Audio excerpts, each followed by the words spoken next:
Então, pessoal, vamos conversar um pouquinho sobre a questão dos juros, o problema dos juros aqui no Brasil, porque sim, isso é um problema de forma definitiva, dado o cenário atual que nós temos, dado o governo que existe hoje aqui no Brasil, o governo em nível federal do senhor Luiz Inácio Lula da Silva, com Fernando Haddad, outro incompetente ali comandando a pasta da Fazenda, né? Muito se coloca a culpa da atual taxa de juros no senhor Campos Neto. A verdade é que isso é uma tremenda injustiça naturalmente. O Banco Central existe com uma finalidade, com algumas finalidades, né? Uma delas é controlar a questão da inflação. E olha só, isso tem acontecido. É estranho o governo Lula não reconhecer o papel do Campos Neto nessa história, não é? Mas a verdade é a seguinte, o que nós vimos acontecer na última reunião do Copom, aquela ressalva em diminuir na base da canetada a taxa de juros num ímpeto maior, a redução dessa tendência que aponta para uma estabilidade da taxa Selic não muito distante no tempo, isso significa que, na verdade, o Brasil está com um horizonte fiscal muito ruim. Esse é o grande problema da dívida pública brasileira que se acaba refletindo na questão dos juros e que destrói a economia de forma geral. Vamos conversar sobre isso, sobre esse que é o principal problema econômico hoje do Brasil, não é a taxa de juros, não é a inflação, é a dívida pública.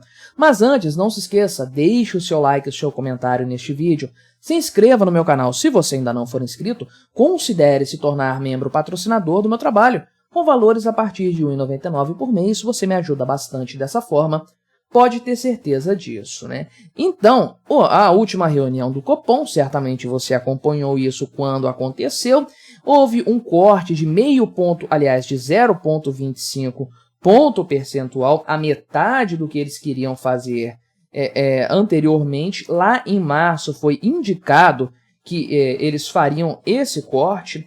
Eu falei disso na época em que saiu o comunicado do Copom, fiz um vídeo aqui no canal dizendo o seguinte, que o mais provável, na minha opinião, era que isso fosse cortado para 0,25. Não acharia estranho que eles fizessem um corte de 0,5 ponto agora, indicando que o próximo seria menor, mas para mim o cenário mais previsível era 0,25 ponto percentual mesmo. Foi uma decisão dividida, o que é um perigo danado, um voto de diferença apenas, o voto de Minerva do Campos Neto, que decidiu essa situação, e isso aqui acaba, é claro, né, repercutindo no mercado financeiro, no mercado acionário de forma geral, os investimentos são muito pautados por isso aqui, e tudo mais, né? Então, o mercado financeiro mesmo já estava antecipando esse cenário, essa tendência, justamente porque isso estava meio que escrito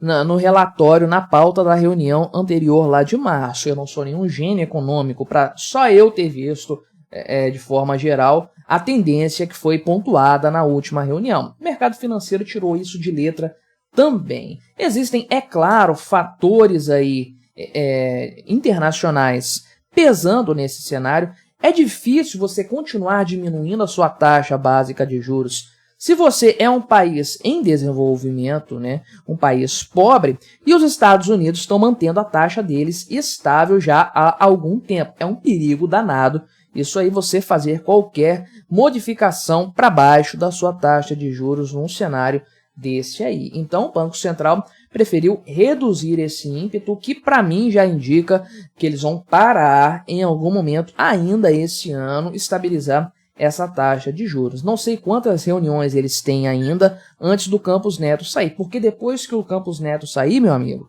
aí você já sabe para onde a coisa vai caminhar. Você viu lá o mapa, né? Se você viu o mapa de quem votou, de que forma, você sabe que o Galípolo, que é o provável substituto do Campos Neto na presidência do Banco Central, votou igual o chefe dele, Lula, mandou, né? Tem outro problema também com uma questão, isso tudo foi citado lá pelo pessoal do Copom, na ata da reunião deles, né? Tem o problema também do IPCA, ou seja, né, que os núcleos da inflação estão acima da meta, né? O IPCA acumulado de 12 meses ainda está dentro dos padrões e tudo mais, tem uma trajetória de queda, inclusive, só que eu fiz um vídeo aqui também no canal mostrando que, na verdade, a tendência é de que isso aumente no decorrer deste ano por uma série de fatores aí e tudo mais, né? Só que o grande ponto realmente que pesou na decisão do Copom dessa vez foi algo que ficou mais claro, já era conhecido antes, mas ficou mais claro de março para cá, com a liberação em 15 de abril da LDO, do projeto de LDO por parte do governo Lula, que demonstrou um completo descontrole fiscal por parte do governo, um descomprometimento com aquilo que havia sido estabelecido pelo arcabouço fiscal. Isso, obviamente, levantou toda sorte de questões a respeito das políticas fiscais do governo Lula e da capacidade do governo controlar a questão da dívida pública. Tudo bem, o que isso tem a ver com a taxa de juros? Porque, a grosso modo, se você quer reduzir a dívida pública, você deveria reduzir a taxa de juros, porque isso vai diminuir o serviço da dívida, os juros da dívida. Então, o governo vai pagar menos juros e isso vai fazer com que a dívida, de forma geral, não cresça, pelo menos num ritmo tão rápido quanto ela cresce atualmente. Muito disso por conta dos pesados juros que o governo paga, né? Só que a coisa não é simples assim. Não é porque o Copom estabeleceu um índice IPCA que o governo vai conseguir emprestar, tomar dinheiro emprestado, melhor dizendo, nessa taxa. Às vezes o governo tem que pagar mais caro, porque simplesmente ele não está conseguindo captar os recursos que ele precisa no mercado. Mas o ponto não é apenas este. A grande questão é como que essa dívida é financiada no final das contas. Estamos falando de algo que está perto, se aproximando de 8 trilhões de reais, uma dívida que é constantemente rolada e que cresce. De onde que vem esse dinheiro? Onde que tem no mercado essa grana toda para emprestar para o governo? Não existe, esse dinheiro não existe ainda, o dinheiro que o governo precisa tomar de empréstimo. Isso vem, em grande parte dos casos, do Banco Central, de outros bancos também, com dinheiro impresso do nada. Não é sem motivo que quando nós temos um aumento do déficit público, nós temos também um aumento da base monetária. E isso que representa, né, o aumento da base monetária, mais dinheiro circulando. Isso significa, obviamente, mais inflação, porque é isso realmente que representa a inflação, que se reverte lá na ponta para o consumidor final em preços mais altos. E aí vem o grande temor do Banco Central, porque um dos objetivos dele é a política monetária, né? Fazer aquela política monetária para tentar segurar o índice de inflação, ou seja, fazer com que o dinheiro, por isso uma política monetária, o dinheiro não se desvalorize tanto assim no tempo. Então eles têm uma meta a ser perseguida e a principal ferramenta para se atingir essa meta é justamente a taxa de juros, porque uma taxa mais alta ela é aplicada em momentos em que há um risco inflacionário ou a inflação está muito alta já de fato. Essa taxa de juros mais alta faz com que as pessoas, em primeiro lugar, comprem menos, gastem menos, porque principalmente itens com valor agregado maior, porque financiar isso fica mais caro, então as pessoas evitam gastar, a demanda cai, os preços caem ou ficam estabilizados, e por outro lado nós temos também um incentivo, uma tendência a que as pessoas, de maneira geral, poupem recursos, porque agora a taxa de juros está alta, a renda fixa está pagando pra caramba, os juros reais no Brasil são altos, acima da inflação, né?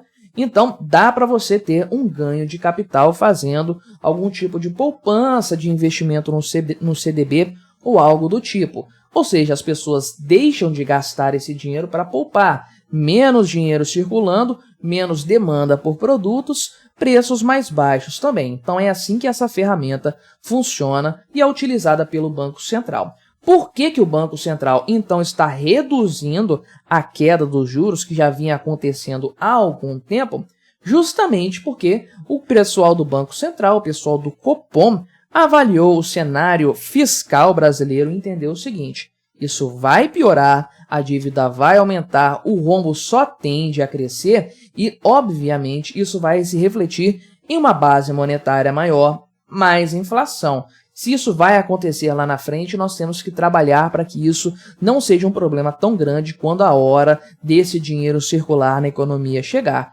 Como fazer isso? Vamos reduzir a queda na taxa Selic. Então, lá na frente, essa taxa vai parar de cair, pelo menos com os planos do atual Copom. Porque lá na frente é que esse reflexo do dinheiro impresso do nada para quitar essa dívida absurda que o governo teve no ano passado e para quitar a dívida desse ano, para custear, financiar a dívida, não é quitar, né? Financiar essa dívida, esse dinheiro vai ter repercussão lá na frente. Então, é claro, né? É óbvio, como o pessoal aqui da Gazeta do Povo pontua, querer gasto ilimitado com juro baixo, como pretendem as lideranças petistas, é viver um mundo de fantasia.